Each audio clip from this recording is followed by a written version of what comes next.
A great script has a brilliant concept, intriguing characters, compelling conflict, expertly crafted scenes, and the perfect structure to tie them all together. You probably noticed formatting didn't make that list. You've probably also read dozens of produced scripts that stray from traditional formatting and have never had an issue.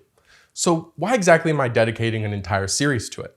Believe it or not, I used to be a scientific researcher. See, that's me on this paper about guppies. Before we could do any real scientific work on these little beauties, we'd have to make sure the conditions of the aquariums were good enough to even run the experiment. And that all started with a litmus test. Okay, technically it was a pH test, but just roll with me here. It was a decisive test that indicated acidity. Now, it wasn't a perfect measure, but if we couldn't even pass the litmus test, there was no point in moving on to the next step. Producers, agents, and readers have their own sort of litmus test. Formatting. It's also not perfect, but it's a pretty good indicator of how bad a script will be, and an almost sure sign of how amateur the writer is. But that might not be for the reasons you'd think. During undergrad, I was invited to join Phi Beta Kappa.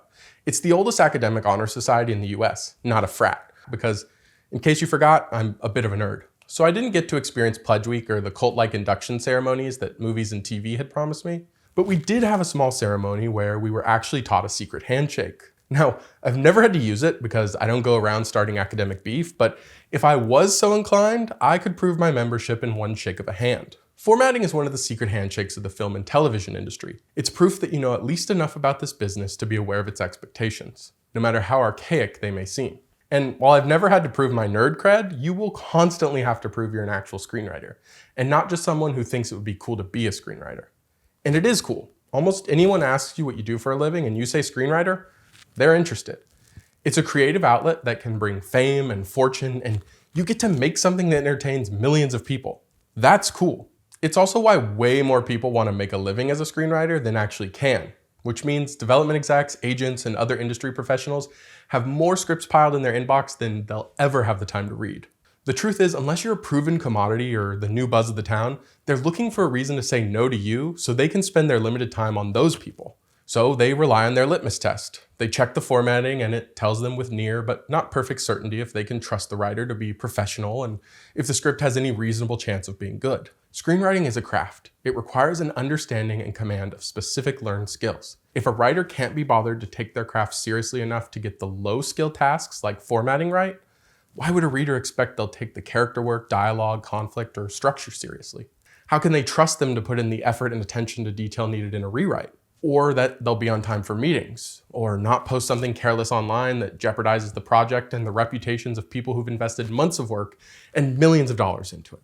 And that's all assuming it's a good story, which they won't. Go to nearly any screenwriting event and you'll see producers and reps surrounded by writers desperate to pitch their scripts. The truth is that most of these scripts are bad, really bad. Even at the professional level, they're mostly bad.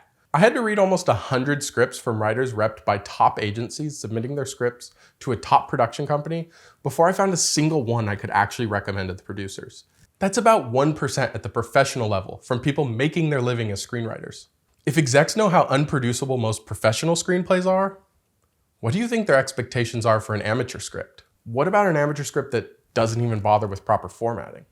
Most execs have more scripts than they could ever possibly read, but they'll always get through their professional obligations. They have to keep those agents happy and their script pipelines flowing. But which script do you think they'll grab after those? The properly formatted script or the one that couldn't be bothered? But let's take this a step further. Maybe you've caught the exec on the perfect day, or you just found out Steven Spielberg is your father's long-lost brother. Someone is about to read your script. And no matter how bad the formatting is, they are going to get through it. Finally, this is your shot. The reader has cleared their afternoon schedule for your script and is primed to focus completely on the story and ignore the shortcomings of formatting and spelling and grammar and syntax and style, and story is king after all, right? Imagine you're grabbing a coffee with friends. Everyone around the table is leaning forward on the edge of their seats, completely enraptured by a story you're telling. They're hanging on every word you utter, and just as you approach the climax, the server shows up. You might get to finish your story after they check in, but the momentum is lost. The story will never reach the height it would have in that perfect moment. That exact timing and rhythm is gone. Just like if I were to stop the flow of this video to ask you to hit that like button, which is why I'd never do that. And that's what bad formatting does to your screenplay. Your reader suspended their disbelief, bought into your premise, invested in the fate of your characters, and are completely immersed in your story until they aren't.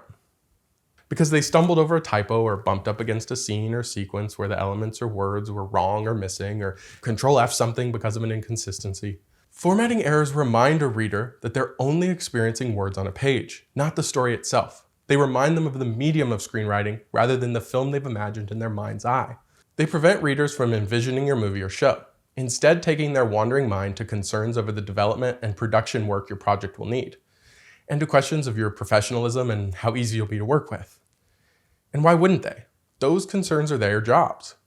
But the things they're bumping up against, these obstructions, these distractions, those are our jobs as writers.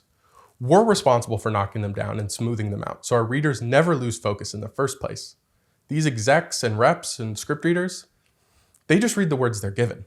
It's our job to write them. But Tarantino breaks the rules all the time, I hear an aspiring screenwriter cry out. Well, I have some unfortunate news for you. You're not Tarantino, at least not yet. If you show up at a bar with an ID card that doesn't look right, does the bouncer let you in? Maybe they wouldn't check if you're a regular, the owner's nephew, or if the cool dude they just let in pointed back and said, "They're with me." But the bouncer doesn't know you.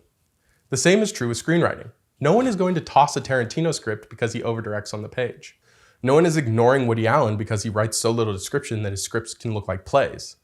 Or pass over John Krasinski's next project just because it has pictures comparing the size of windmills to the Statue of Liberty. Yeah, that's a real thing that happened. But they've already proven their membership into the industry, or someone who has is vouching for them. That's not to say you have to be a slave to the rules. You don't need a fake ID if you're already over 21 and mature enough to make responsible decisions. Screenwriting is a craft, but it's also an art. And if you've developed your craft to the point where you understand when you can break the rules or subvert expectations in a way that improves your story instead of distracting from it, then march on, be an artist. The only absolute in screenwriting is that it has to be entertaining. Scott Neustadter and Michael H. Weber wrote 500 Days of Summer before they really broke big, and they created their own formatting for split screen sequences and shoved giant numbers between scenes as the story jumps around in time. These aren't by-the-book formatting decisions, but they're executed so well in the script that you don't even stop to think about them. They weren't mistakes or laziness, they were deliberate choices. They don't distract from their vision, they help communicate it. As Craig Mazin puts it, you only have to ask, will this help the people making the movie deliver what you want them to deliver? If you're going to stray outside standard formatting, just do so with forethought and intention. And before you send it off professionally, get someone to read it that you trust will tell you if you're making a fool of yourself. Remember, the gatekeepers don't know you yet. When you reach the point where they start approaching you, you can format it any way you like. But while you're writing on spec and approaching the execs and reps, formatting becomes your first impression. So if I've finally convinced you it's worth learning how you're supposed to format your screenplay, even if it's only so you understand how to effectively bend or even break the rules, then you should absolutely start that education by watching this video to master title page layout so you can learn how to make the best possible first impression immediately.